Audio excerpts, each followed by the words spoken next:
Қайырлы күн баршаңызға, менің каналыма қош келдіңіздер. Бүгін қысқа сақтауға арналған қияр қосылған ерекше салаттың рецептімен бөлісетін боламын.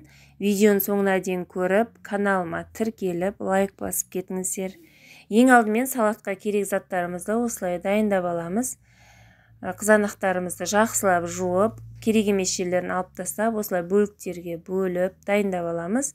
Келесі кезекте тәтті бұрышымызды да жақсылап жуып, ортасында дәндерін алып, турауға осылай дайындап қоямыз. Және қиярды да дәл солай жақсылап жуамыз, екі шетін алып тастаймыз керек емес жерлерін. Сосын турауға дайындаймыз осылай. Бөліктерге бөліп, жуып, дайындап қойған қызанақтарымызды ет тартқыштан өткізіп, осылай барлық қызанақты ет тартқыштан өткізіп дайындап аламыз. Тек қызанақты ғана ет тартқыштан өткіземіз, қалғандарын тураймыз. Тәтті бұрышымызды осылай соломка етіп, орташа көлемде қылып тураймыз. Қатты үлкен, қатты жіңішке болмасын. Өте ұзын қылмай, осылай бөліктерге бөліп шығамыз.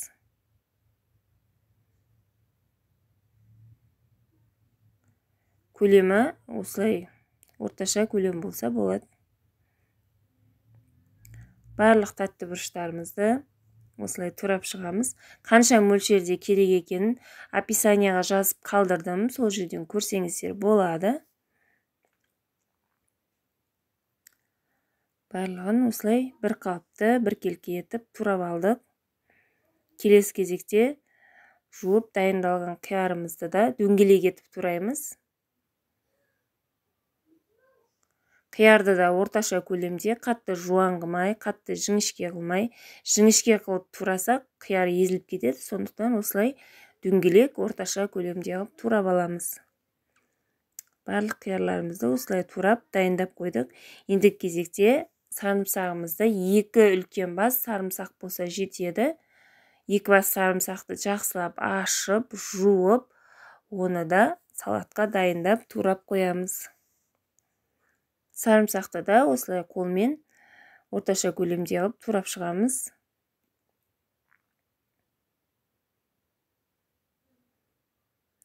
Осылай барлығын турап дайындап алдық.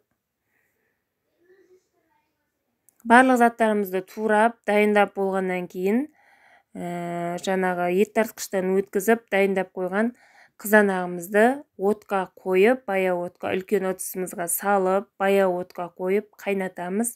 Бір бұрқ етіп қайнағаннан кейін үстіне тәтті бұрышымызды саламыз. Міндетті түрде қызанақ бір қайнағаннан кейін барып үстіне тәтті бұрыш саламыз. Жақсылап араластырамыз. Сөйтіп 20 минут баяу отта қайнатамыз. Асты қатты қайнап кетпесін, баяу қайнаған дұрыс. 20 минут қызанақ пен тәтті бұрыш қайнағаннан кейін үстіне дөңгелектеп туралған қиярымызды саламыз. Қиярымызды салып, жақсылап араластырып,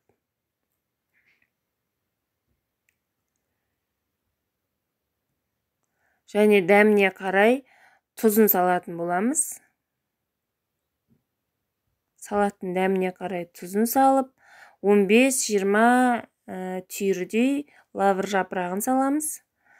Сөйтіп барлығын әдемілеп араластырамыз. Араластырып болғаннан кейін 20 минут қайнауға қоямыз. Барлығын араластырып қайнағаннан кейін үстіне кішкентай кесемен, яғни шай кесемен бір кесе май құйып жібереміз. Сөйтіп бас аяғы салатты 45 минут қайнатамыз. Және банкілерімізді жақсылап жуып, осылай қақпағымен қосып, қайнатып, булап, стерилдеп аламыз. Салатымыз да дайын болды. Енді буланған банкілерімізге құйып, жабатын боламыз.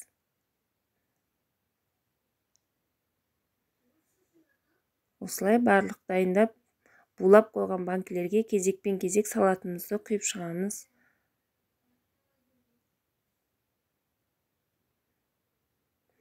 Дәл осы әдіспен жапсаңыздар салаттарыңыз атылмайды. Өте дәмді болады. Қияр қосылған салат жасап көріңіздер міндетті түрде. Дәмі де, түрі де өзгеше болады.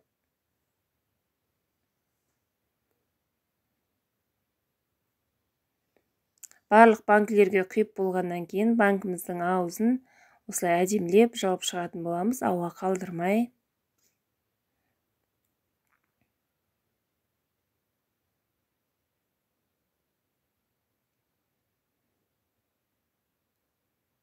Жақсылап банкілердің аузын жауып